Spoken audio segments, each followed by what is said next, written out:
Latvia's biggest ever trial has begun. The case concerns the Maxima supermarket on the outskirts of capital Riga, whose ceiling collapsed on November 21st, 2013, claiming the lives of 54 people and injuring hundreds of others. The size of the case, as well as the scope of the tragedy, is unprecedented in Latvia. According to optimistic forecasts, the process could take up to 5 years. Others speculate it might even be 7 or 10.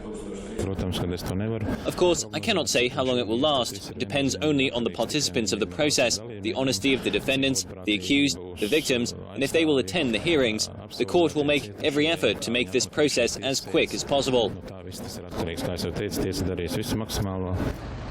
The supermarket ceiling collapse was investigated for over a year by police and the prosecutor's office before an indictment was filed in court.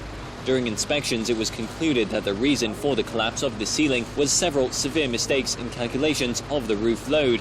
There are 9 people being prosecuted, including the architect, constructor and construction supervisor. Meanwhile, 250 individuals and 13 legal entities have been acknowledged as victims in the case, with the compensations requested reaching €155 million.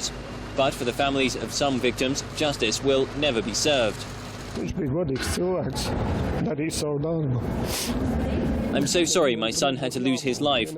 I cannot accept that. He was an honest man, he did his job, and he would not have been there if there were no people who did this crime.